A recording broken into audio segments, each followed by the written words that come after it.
It's mid-season report card time. It's time to evaluate the 49ers through a mid-season, and I got a special guest that's going to help me do just that right after this.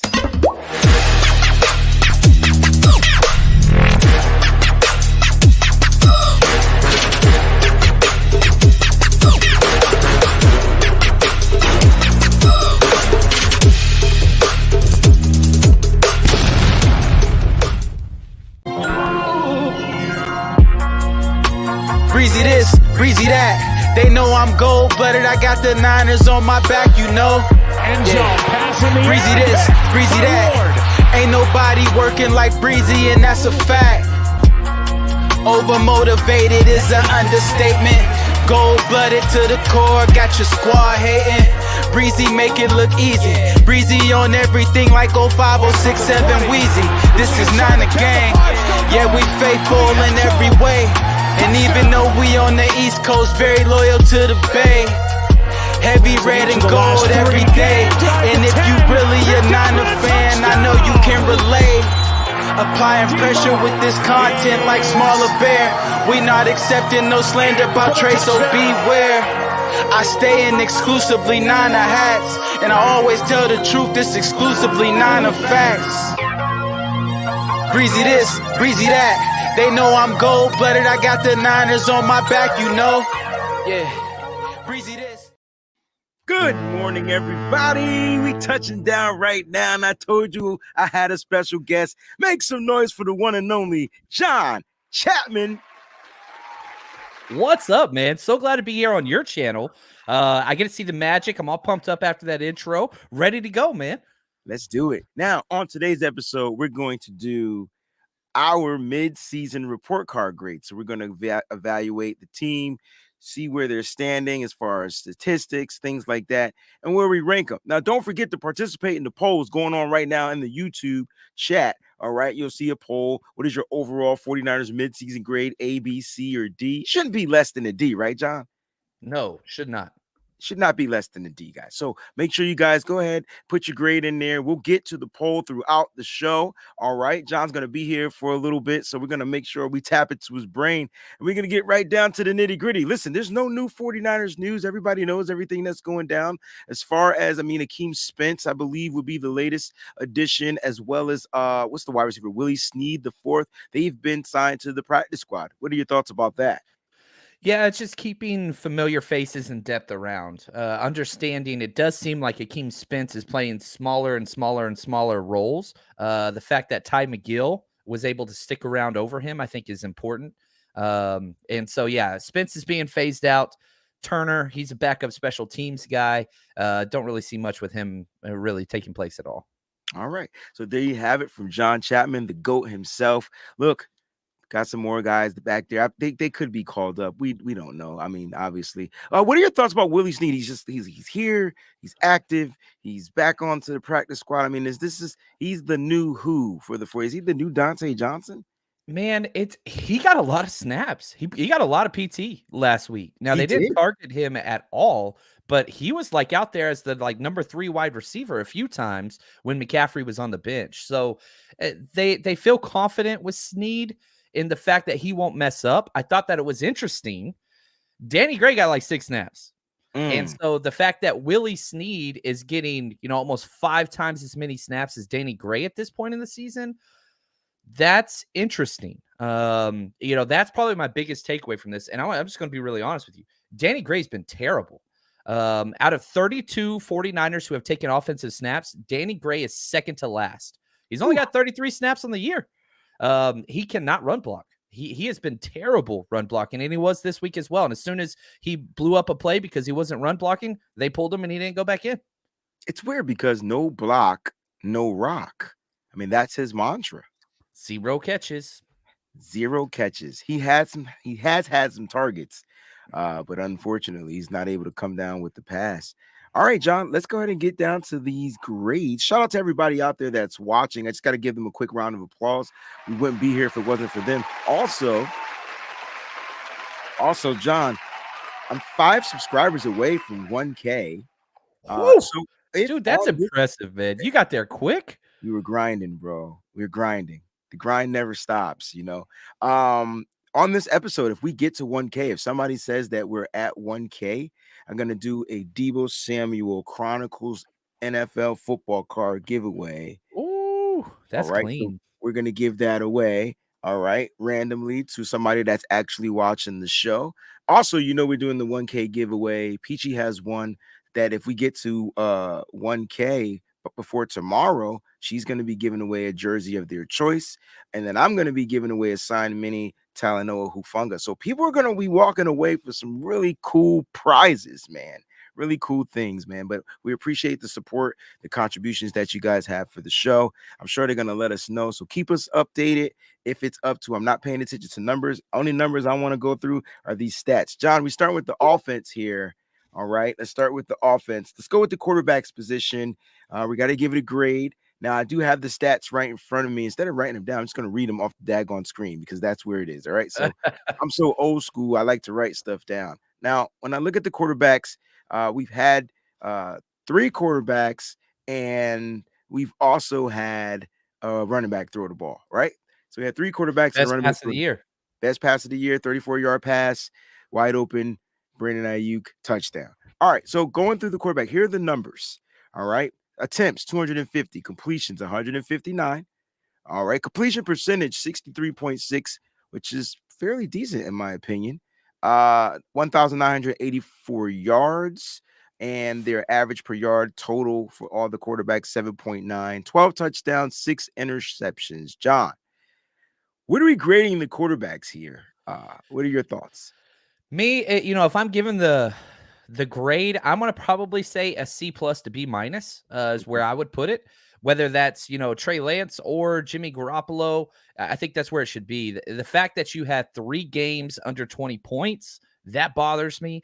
The fact that you had so many just bad missed plays, and this is again not a Jimmy G indictment because Trey had that one big miss down the left side week 1 as well. I just don't think it's been consistent play. Now, you are coming off by far Jimmy's best game this year against the Rams, but even in that game, definitely 2 interceptable balls thrown, missed some wide open opportunities, but still with Jimmy, you live, you die. It's up and down. So I'm going to go B minus. I'm going to round it up just a little bit after last week. I think that CMC throw in there, which I don't know if you know this. This is crazy. The very first 30-plus air yard touchdown pass outside the numbers in the last 5 years for 49ers quarterbacks. Christian McCaffrey. Kidding? Are you kidding me? First one. Wow.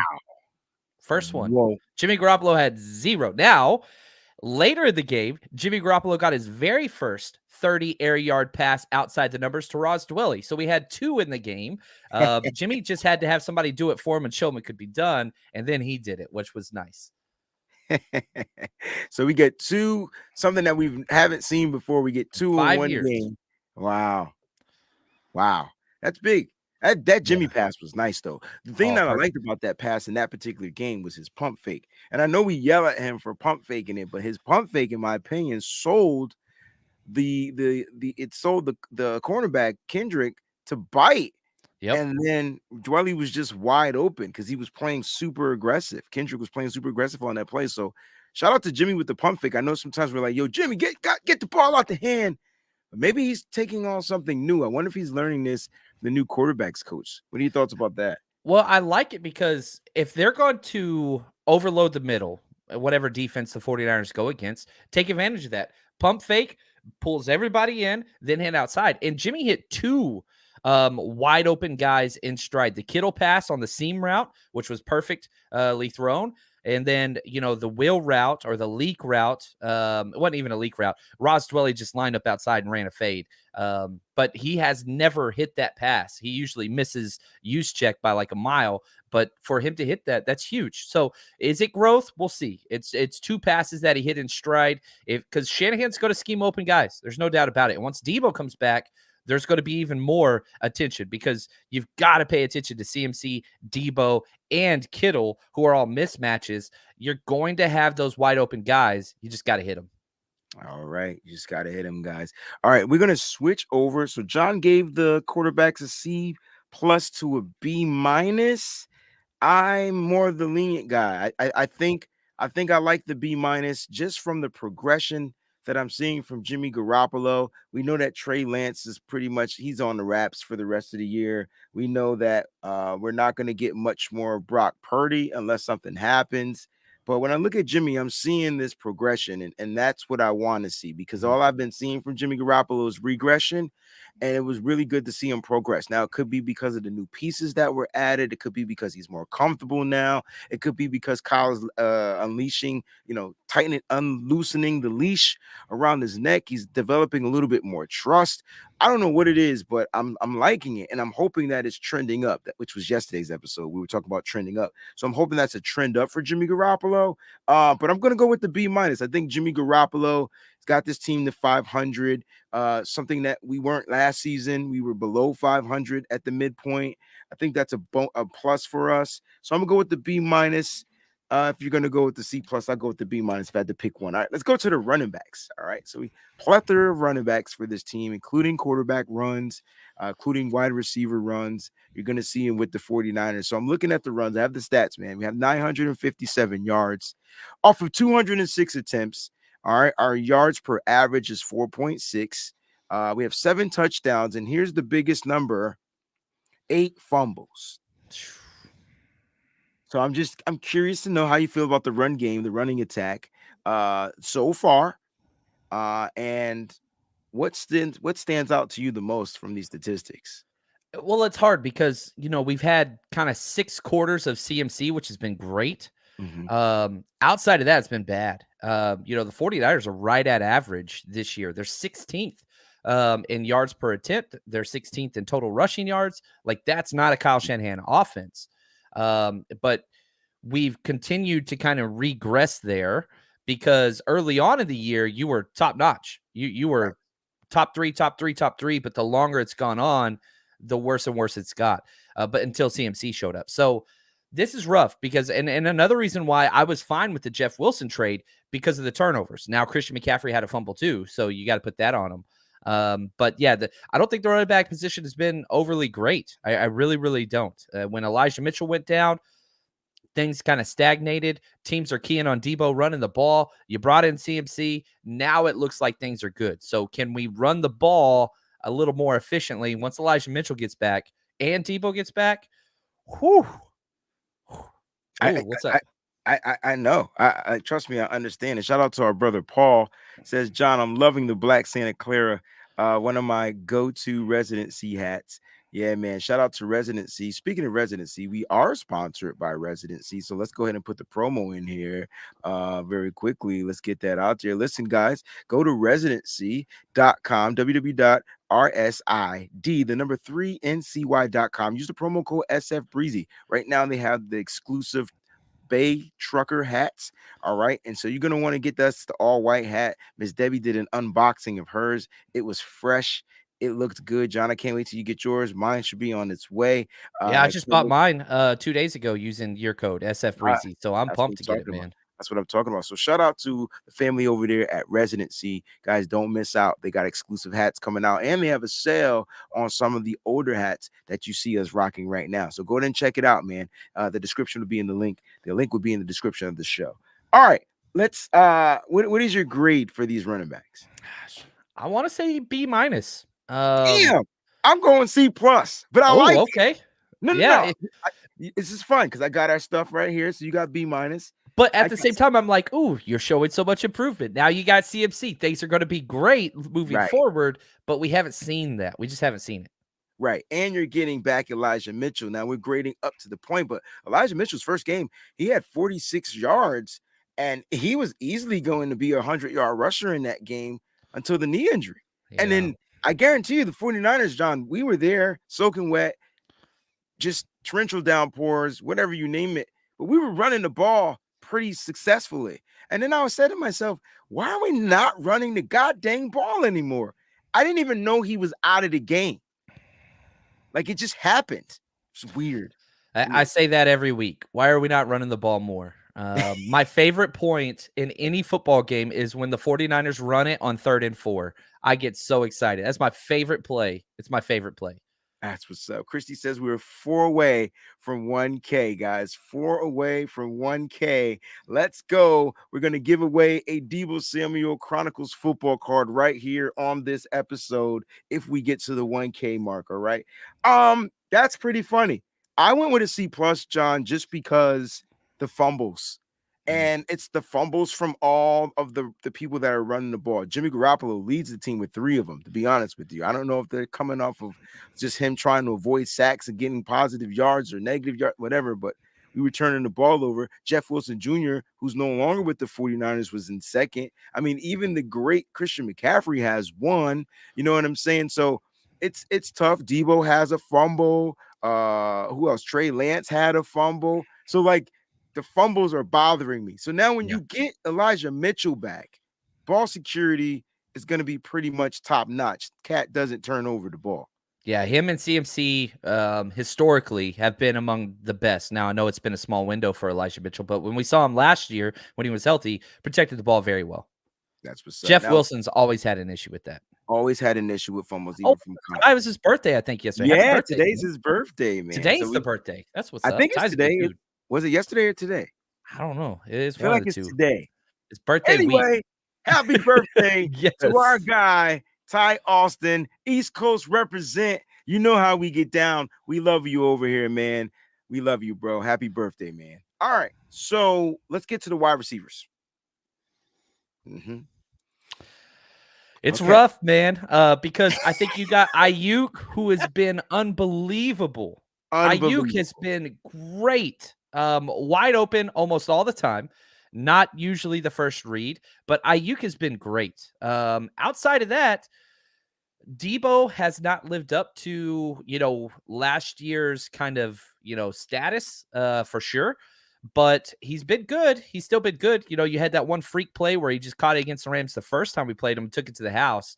So I'm going to be a little bit more lenient. I'm going to go B+ here because I think it's Ayuk and everybody else right now. I think Ayuk's killing it. Deebo, I don't know. All right. So Deebo Samuel has 386 yards, and he's the double teamed guy. He's the guy that they're trying to take away.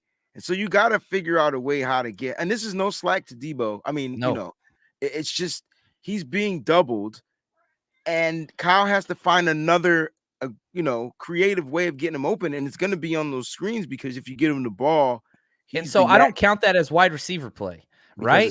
It's running back. Like that's like it almost goes into the running game, whatever. I want to see Deebo downfield more because I think that he tracks the ball so well. He does have an issue with drops. That's going to always be a Deebo issue. But you can live with it because the huge explosive plays that he brings. But this year it's 100% been Ayuk.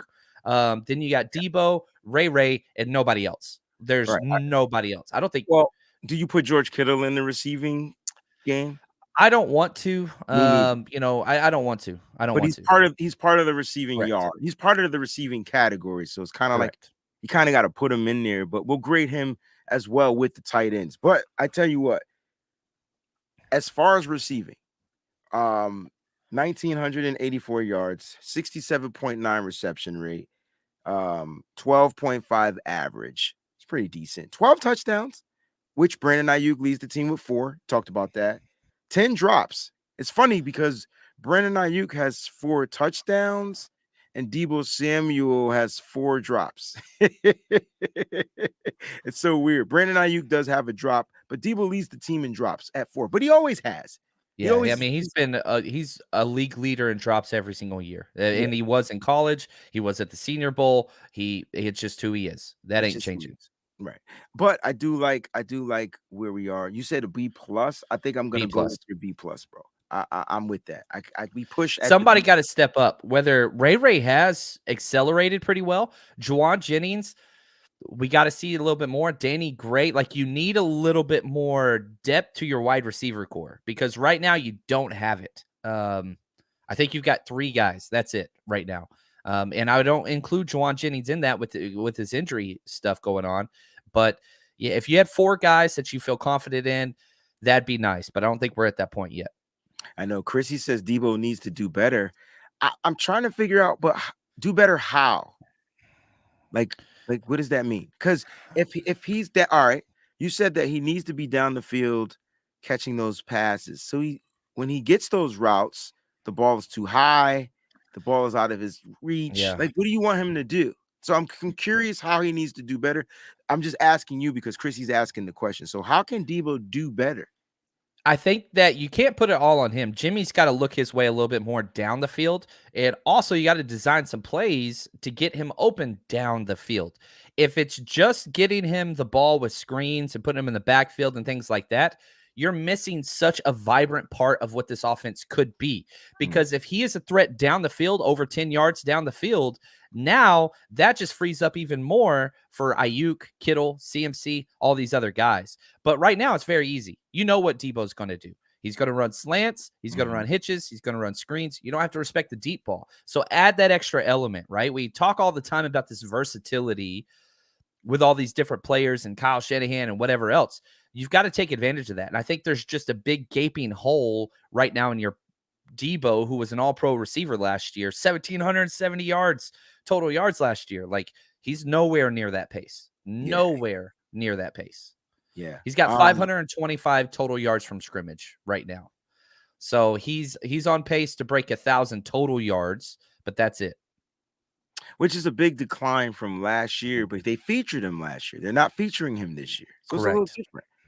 I don't know how he can do better if the ball's being spread around and you're trying to feature Brandon Ayuk, right? You're trying to get him. He's running these crisp routes. He's doing all these things right. He's getting open, like you said, and you're trying to figure out ways to feature. And he's the guy that's not double teamed. So, well, his catch rate's at 59%. Like, that's not good. That's not good for a wide receiver. That's very poor. And especially whenever you factor in a lot of those are screens, it makes it even worse. Yeah. And so you've got to have, and again, not all on him, a lot of bad passes over the middle, but that's got to increase. It's got to increase. You can't be that low. You just can't. All right. Let's grade the tight ends because again, they're graded in this. So all the tight ends, according to PFF, are here. It's not like I could just select tight ends. They're part of the receiving group. Let's go ahead and grade the tight ends. What do you think the tight ends? I can tell you right now, George Kittle, what is he at? 35 targets, 28 receptions. He has an 80% reception rate. God dang. 319 yards, 2 TDs. Missed a few games. Did. But I'm going an A here. If you look at just the last 4 games, George Kittle's the best tight end on the planet. It's not even close. Okay. Every single big running game last week against the Rams, right off at 8.5's rear end. That dude is the lead blocker for everything. I don't care about receptions near as much, even though when he went against Kelsey, guess what? More yards, more catches. When he went against Pitts, guess what? More yards, more catches. And so, you're going up against these top tier tight ends that are really wide receivers. He outplayed them both, but what he does in the run game is just unreal. Add in Dwelly, filling in, having that awesome catch, filling in for Kyle Juszczyk. Warner's been a disappointment this year. I haven't been a big fan of Charlie Warner. He's the lowest ranked player from Pro Football Focus of anybody that's taken an offensive snap this year for the 49ers. He's dead last, which hurts. But Croft has kind of picked up in his stead. So I'm going to A grade. I love this tight end group. I'm going to up it to an A+. Oh, I love it. Yeah, and it's not just because of George Kittle.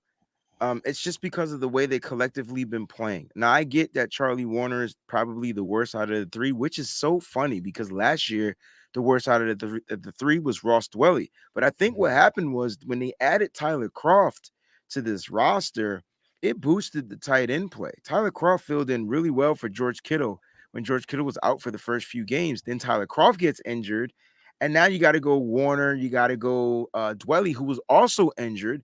And they weathered the storm, in my opinion, bro. They still remained consistent. When the ball was thrown, they pretty much caught it. George Kittle's the only tight end with the fumble out of the group.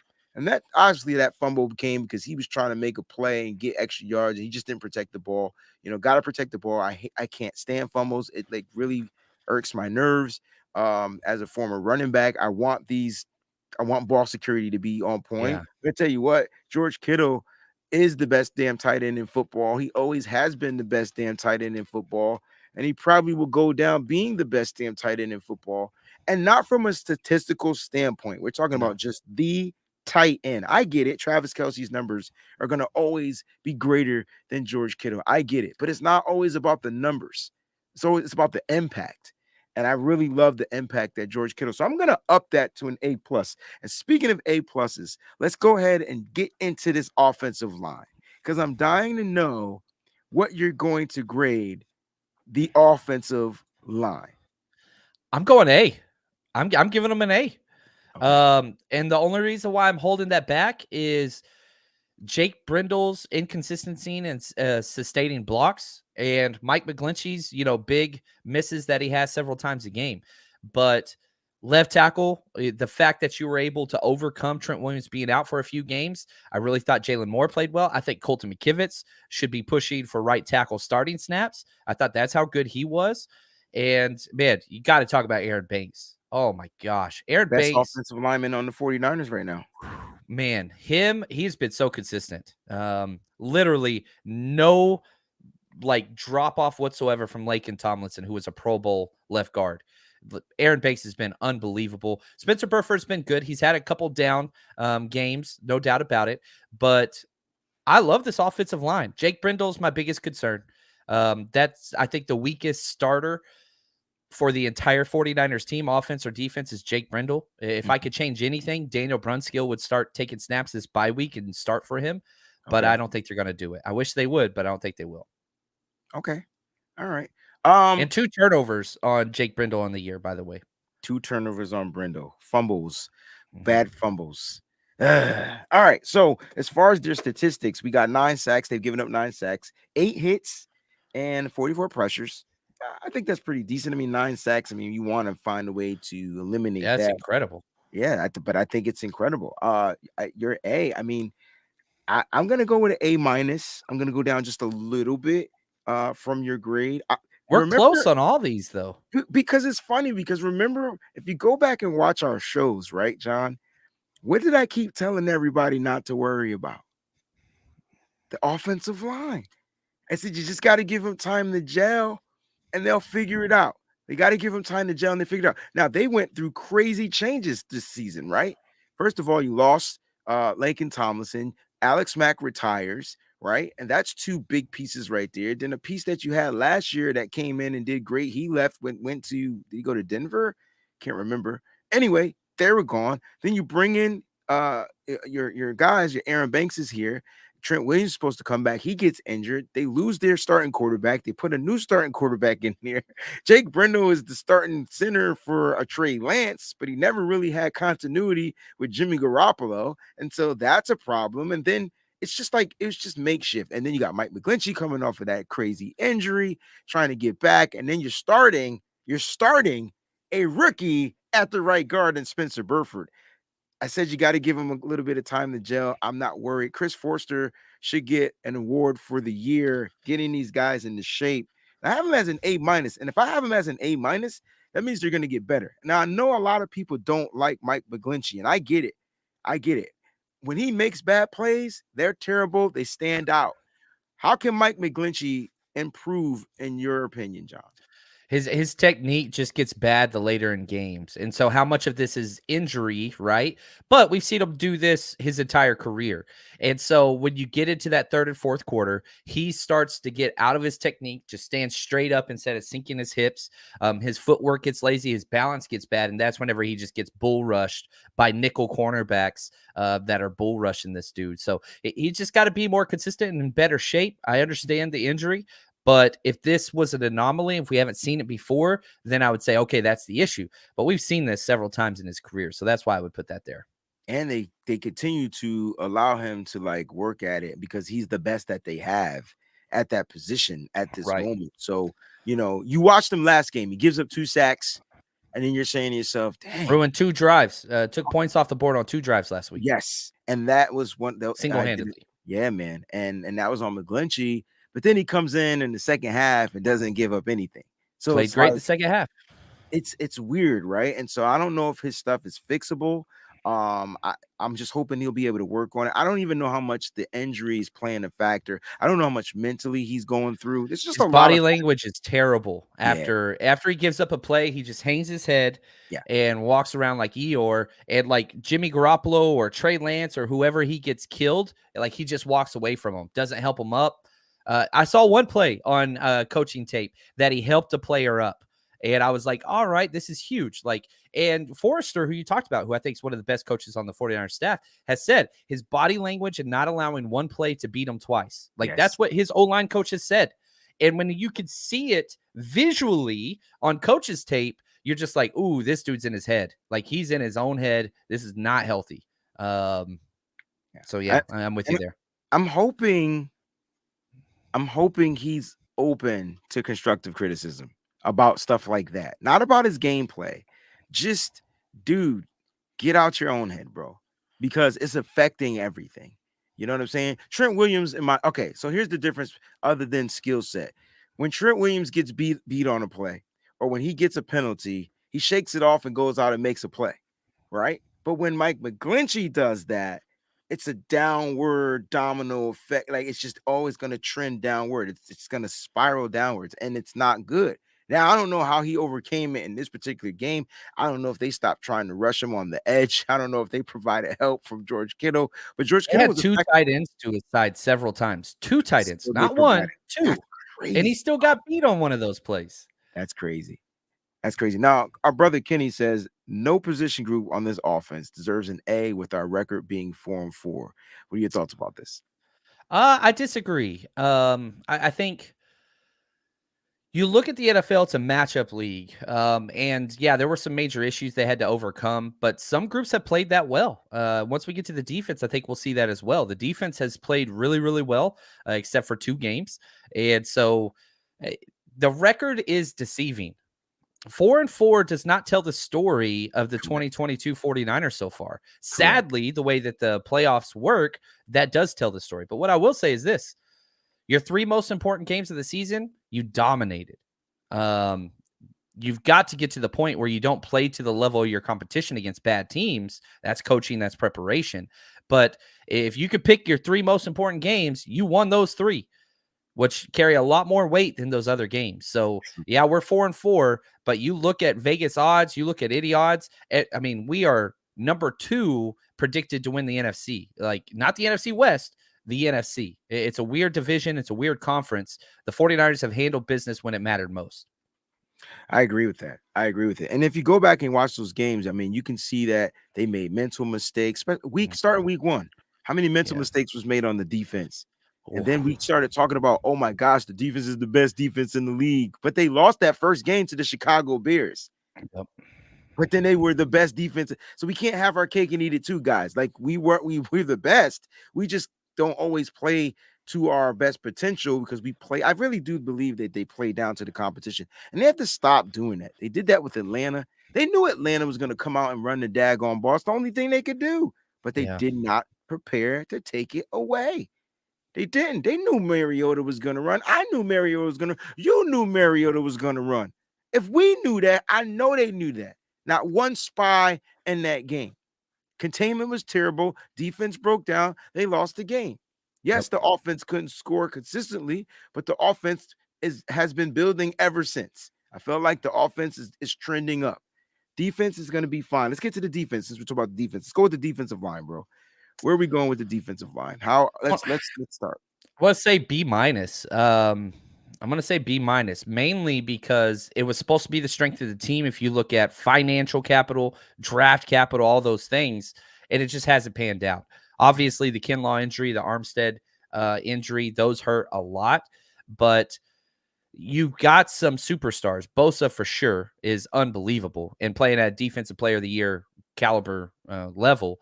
And you've got some other guys that are shining as well, but there's just too many negatives up the middle for Tubebuddy games. There's just no way Akeem Spence getting all those snaps is just not what the doctor ordered. So I'm going to go B- because I feel like it's underperformed and the injuries caught up to him. Yeah, I'm going to go C+ here. I was coming off the high hope that this 49ers, the depth was going to be crazy. I knew it wasn't going to be a good starting rotation if the starters went out. So if the depth became starters, but I still thought that they would be able to get home. I thought we would get more out of some of these rotational pieces, being able to get some of these sacks. The pressures are there; they're just not getting home. And then when you're talking about the interior, I just don't feel like the interior is good. Period. Like without Armstead, without Javon Kinlaw, the interior is struggling. Now we get some good games depending on who we're playing. Yep. If that interior, the defensive line is terrible, then our linebackers play terrible. Like there's nothing they can do. Like the whole purpose of having great linebackers, especially our type of linebackers. And I was trying to explain something to somebody the other day, John, and you can correct me if I'm wrong from my explanation, but they were talking about how Fred Warner, he had his best game last game. And I'm like, I agree. It was his best game all season. But the reason why you haven't seen him perform consistently is because look at what happened to the interior of the defensive line. And if that interior, the defensive line can't sit there and soak up some of them offensive big lineman blocks, and they're getting to the second level, which are our linebackers, then of course Fred Warner is going to play terrible. And then I tried to explain that Fred is not built like a typical linebacker. Like he's not built like those linebackers. He's built to coverage and pass coverage, as well as stop the run, which he can do if you keep the big freaking offensive lineman on him. Fred Warner is not Patrick Willis or Navarro Bowman. Different builds. No. Yeah, great skill set, different build.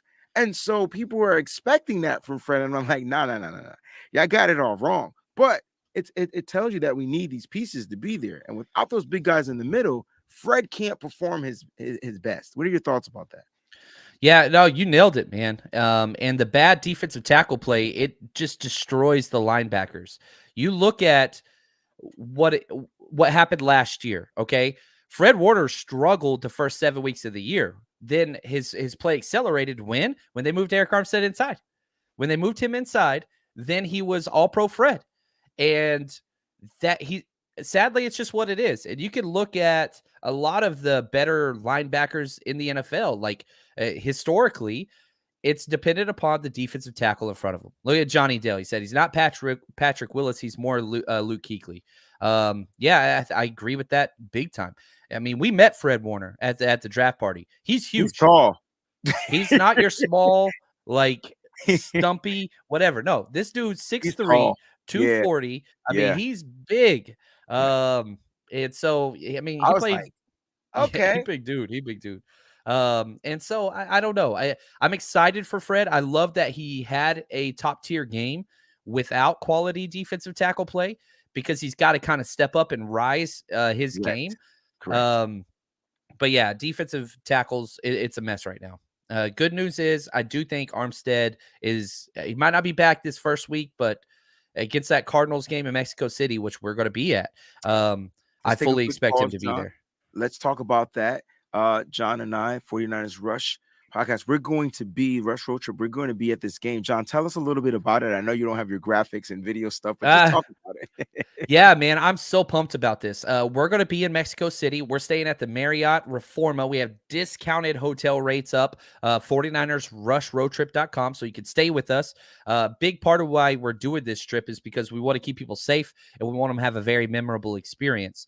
So we're staying in the same hotel. All you got to do, 49ersrushroadtrip.com. You click on one of the Mexico City events. We have a party the night before, and then we're tailgating, getting you to the game on charter buses, bringing you back to the hotel on charter buses. So you don't have to worry about that.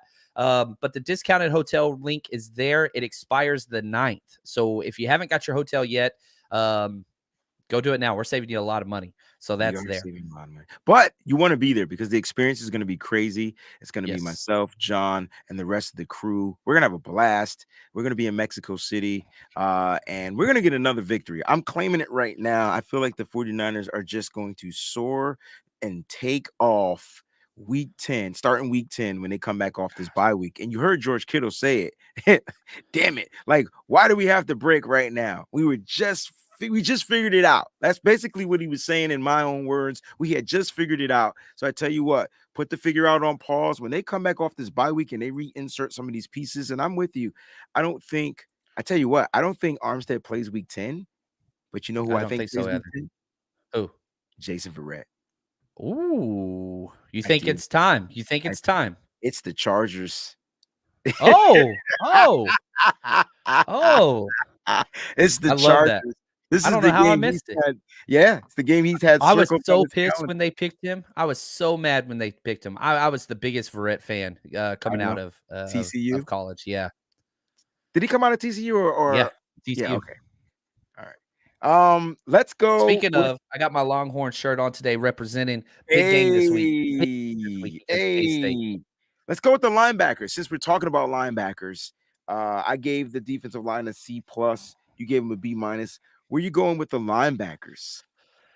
This is the hardest one for me. I'm going to go A minus. And yeah, I'm going A minus because I really felt like we have everything we need. I thought Drake Greenlaw was like playing at a Talanoa Hufanga level. I Oh, thought Drake Greenlaw had some of the best linebacker play the first 4 weeks of the season I've ever seen. Like that's how good he was. Then he got hurt. DFF came in. Terrible, the lowest graded defensive player for the 49ers. But then you put in Oren Burks. Oren Burks has been good. Aziz has been good. Like you have 4 stud linebackers, and you're going to be getting one of them back. Like I don't know. I felt like they got screwed over with the injuries and with the defensive tackle play. But Greenlaw is playing his best football of his career, which is saying a lot. And we've seen 2 high-profile games from Fred Warner. We haven't had to experience Aziz, Greenlaw, and Warner out there, and I think we will coming up in the rest of the season. And do you remember us saying Greenlaw or Al-Shaair? Yeah, the whole time it was Greenlaw. It was It was never close Greenlaw. for me. I get it. I love Al-Shaair. I do And too, very and much. it has nothing to do with his injury. It's just something that Greenlaw has a different game. He has a different energy, a different level of play. But I tell you what, John, I'm happy to have both of them here right now, and I believe that they'll be ready to go. Hopefully Greenlaw is ready to go week 10. Yeah. I'm not sure about Al-Shaair, but hopefully Greenlaw is ready to go week 10. Shoot, I got my Fred Warner coffee I mug see rolling it. right here, baby. I see it. You went an A minus. I'm gonna go with a B plus here, man. I like the linebackers. I love Fred Warner. He's probably like my favorite player on this team. It's just something about him. I also played linebacker too, by the way. So it was running back linebacker, but it's something about they still missing. Like they're missing tackles. They're missing in coverage. Fred Warner had some bad games where he's just not playing at the right depth. Oren Burks gets beat by Cooper Kupp because he's playing at the wrong depth. And I know it's Cooper Kupp, but I just play at the right depth. You get beat at the right depth, it's boom. But don't leave him wide open. And I get it. First game at that weak side, strong side, wherever he was playing, first game there. He locked it up second half though. Oh, listen, night and day. Whatever D'Amico said to that team at halftime, or if the players said something to the team at halftime, they figured it out. So kudos to the defense for figuring it out. Offense figured it out too. But I'm just looking at it overall. Yeah. Shoot, Oren Burks is the second highest rated player on the season for the 49ers defense on Pro Football Focus. Number 2, Greenlaw's 4, Warner's 5. Well, I mean, Burks hasn't played. He's got 103 defensive snaps. You're right. It's not a lot. Fred Warner's got 500. So he's 1 out of 5 snaps. You know what I mean? But if you can get that play from your number 4 guy. I got you. Which was great depth. Remember when we said we added him, it was like, yo, we don't need him to start. We just need him to come in here and be productive. He's doing exactly that. And that's why he's graded high. Good point, John. Really good point. Let's get to the next phase. We're going with the safeties? Safeties, I'm going A+. I don't care what anybody says. And I know that Tyshawn Gibson's had 2 bad games in a row. But this was seen as one of the biggest weaknesses of going. Everybody was so pissed you didn't draft a safety in the 3rd round. And maybe they should have still, but whatever. Dude, Jimmy Ward comes back and they say, sorry, we're good at safety. Imagine that.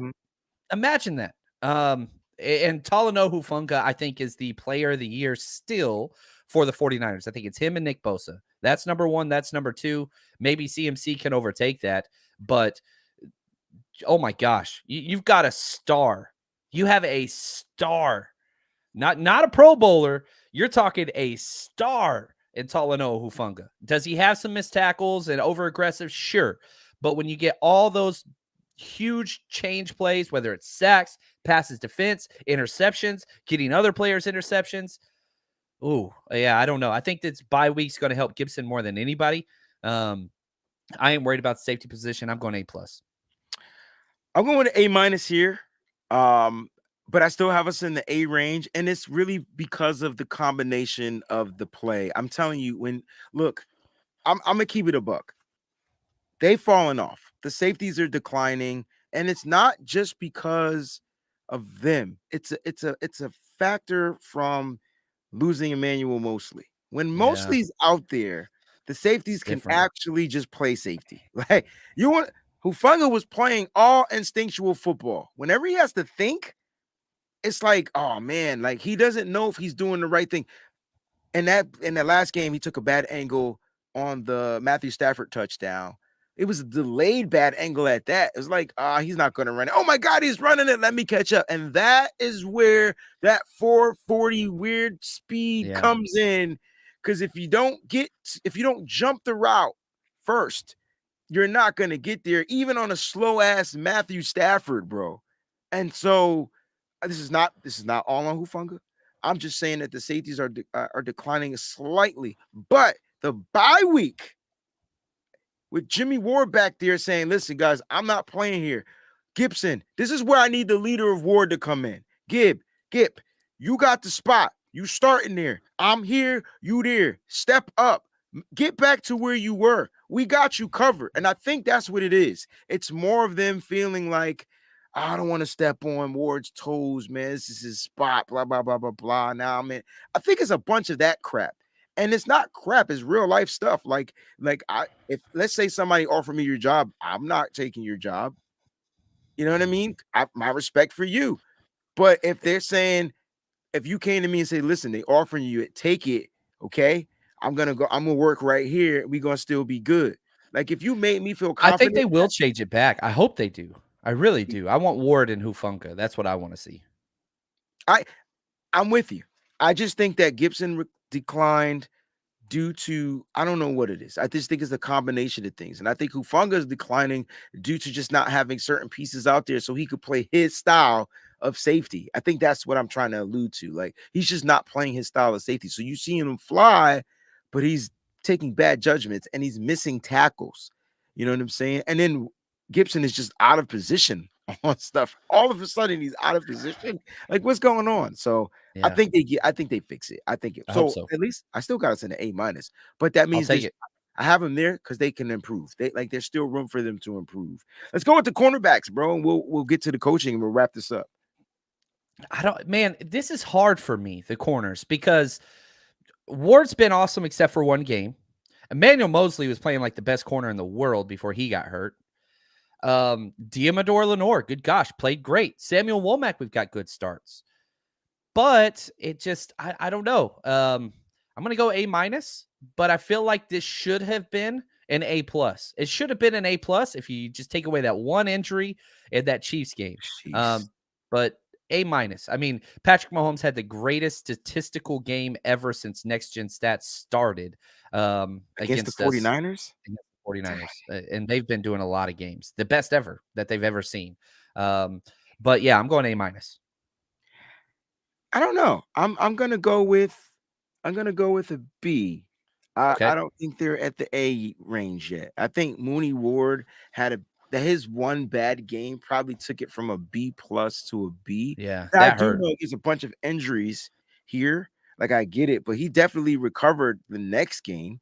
Yeah. I felt like he was a lockdown pretty much. I mean, that was one bad penalty call. I thought it was a bad penalty, but other than that, Mooney is kind of like all we got. And if I'm these offenses, I'm trying to pick on the opposite end. And this is where Jason Verrett could come in and help elevate this cornerback spot. Because when Mosley was there, you didn't know where to throw it. You had to throw the ball across the middle of the field. And what happens when you throw the ball in the middle of the field, in my opinion, is more accessible to interceptions for quarterbacks to make mistakes. And that's where Hufanga, which leads the team in interceptions, by the way, at 3. That's where he was getting his plays. He was understanding that because of the lack of talent at that position, as far as you got Mooney Ward, then there's a big drop. I like Demo. I think he's great. I think he's going to be an excellent cornerback for the 49ers, but he's still growing. He's not there yet, right? Right. Ambry Thomas, nowhere near there yet, right? And so who can start opposite Mooney? And you have to start one of those guys. You took a decline at that position, unfortunately. So I'm going with a B. I'm hoping that they can improve, and we'll see what happens going into the second half of the season. Let's go with the coaching. We'll just go.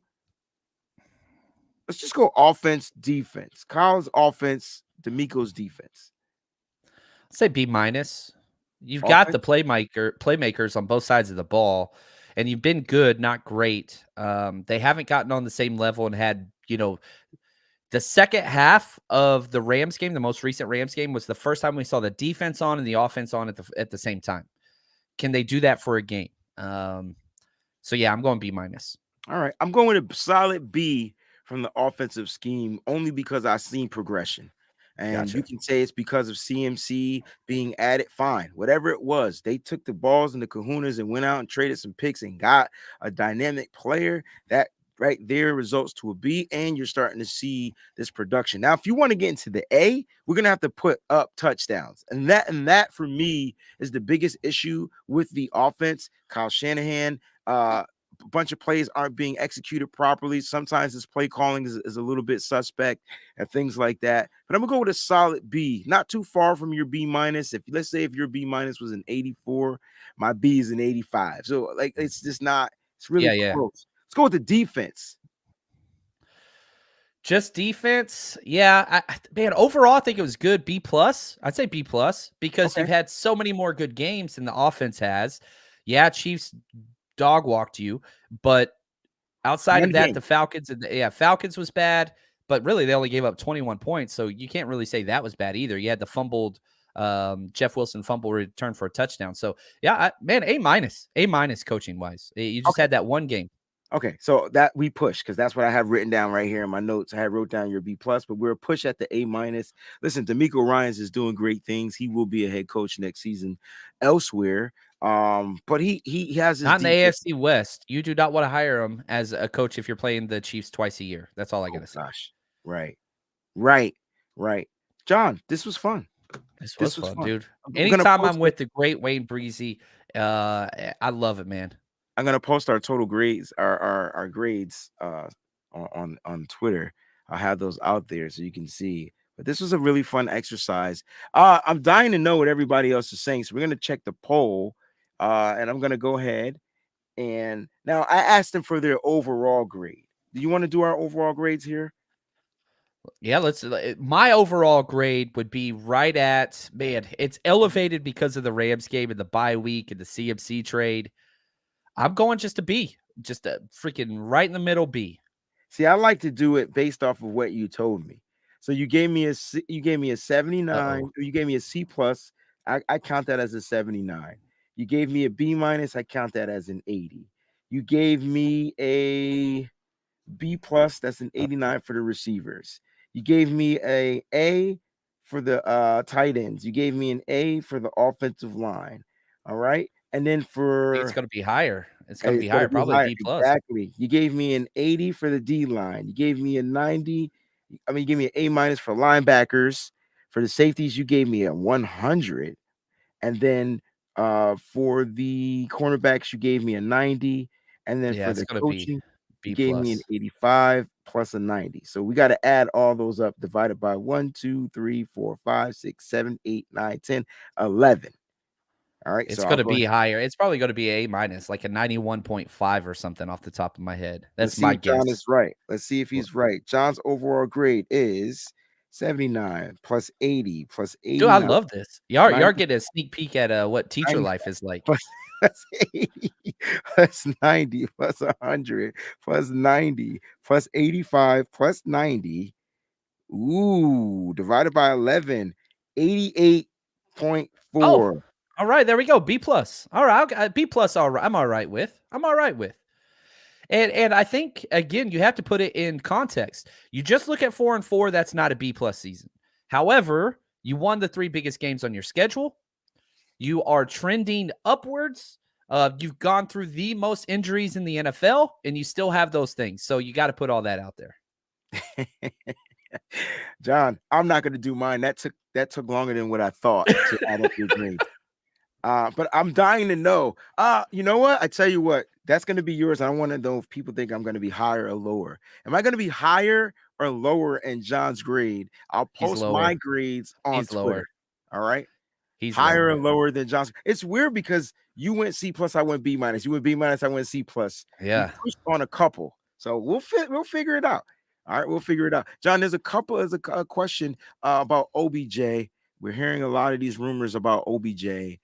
Mike Rotondo wants to know, would Odell be worth it?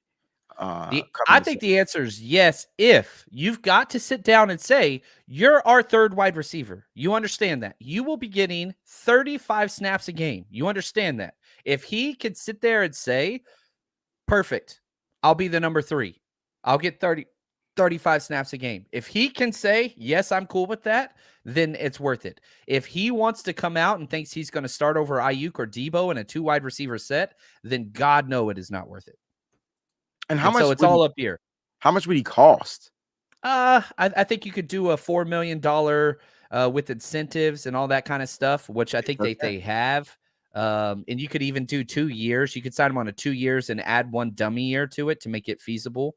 It'd only be a 1-year deal, but you'd be able to, offload some of the signing bonus, some of those things. So, all right, fits the cap too, because we have about $5 million left in. It'd be tough to do with our number. I'm going to be honest with you. It'd be tough.